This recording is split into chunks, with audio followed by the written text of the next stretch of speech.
শীতকালের আমেজে আমিও বানিয়ে ফেললাম ডিম খিচুড়ি। পোলাওয়ের চাল, মুগ ডাল আর ডিম দিয়ে তৈরি হয় অসাধারণ একটা মজার খিচুড়ি।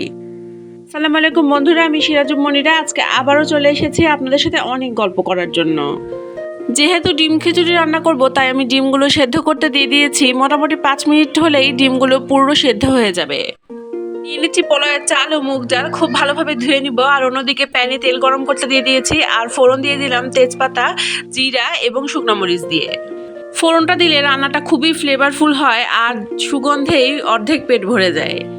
দিয়ে দিচ্ছি 1 মুঠ খানিক পেঁয়াজ কুচি এবং সাথে দিচ্ছে কাঁচামরিচ। একটু হালকা ভাজা ভাজা হয়ে গেলে তাতে অ্যাড করে দিব লবণ, হলুদের গুঁড়ো, জিরার গুঁড়ো এবং আদা ও রসুন বাটা। মশলাগুলো একটু কষে আসলে অ্যাড করে দেব ধুয়ে রাখা চাল ও ডালের মিশ্রণ। মশলার সাথে চাল ও ডাল একসাথে কষিয়ে নিব। আর অন্যদিকে গরম পানি রেডি করে রেখেছি, পরিমাণ মতো গরম পানি অ্যাড করে দিব। গরম পানি অ্যাড করে দেওয়ার পরেই আমি ঢাকনা দিয়ে ঢেকে দেব এবং পানি শুকিয়ে আসা পর্যন্ত রান্না করে নিব।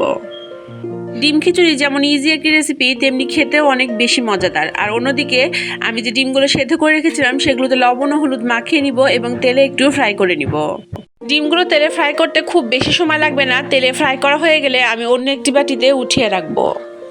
খিচুড়িটা যখন একেবারে রান্নার শেষ পর্যায়ে চলে যাবে, তখনই আমি এই ডিমটা অ্যাড করে দিব। অন্য চুলায় খিচুড়ি রান্না হচ্ছে। খিচুড়িটা একটু ঢাকনা উঠিয়ে দেখে নেই যে রান্নাটা কত দূর হলো। রান্না বসিয়ে দিলেও মাঝে মাঝে একটু নেড়ে চেড়ে দেখে নিতে হয় যাতে তলা লেগে না যায়। ঢাকনা দিয়ে ঢেকে আরও কিছুক্ষণ রান্না করে নিচ্ছি। এ পর্যায়ে ভেজে রাখা ডিমগুলো অ্যাড করে দিব আর তারপরে অ্যাড করে দিব ধনিয়া পাতা কুচি, আর আবারও ঢেকে মৃদু আঁচে রান্না করে নিব। রান্নাটা প্রায় একদম শেষ পর্যায়ে চলে এসেছে। অবশ্যই ঢাকনা দিয়ে ঢেকে রাখলেও মৃদু আঁচে রান্না হচ্ছে, তারপরেও কিন্তু বারবার খেয়াল রাখতে হবে যেন তলাটা পুড়ে না যায়। খিচুড়ি অনেকেরই পছন্দের খাবার, আবার অনেকে কিন্তু খিচুড়ির নাম শুনলেই দৌড়ে পালায়।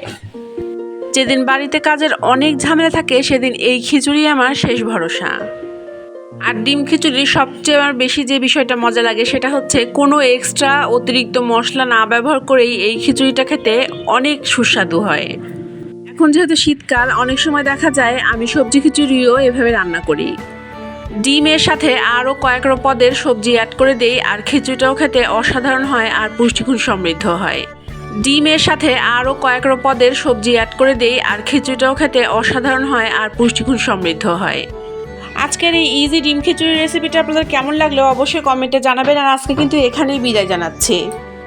ইনশাল্লাহ আগামীকাল আবারও হাজির হয়ে যাব একই সময়ে। সাথে থাকবে নতুন অনেক গল্প আর নতুন বা পুরাতন যে কোনো একটি রেসিপি। এই শীতকালে সবাই নিজের অনেক অনেক যত্ন নেবেন আর আমাকে আপনাদের দোয়ায় রাখবেন। আল্লাহ যেন আমাকে ভালো রাখেন এবং সুস্থ রাখেন। আল্লাহ হাফেজ।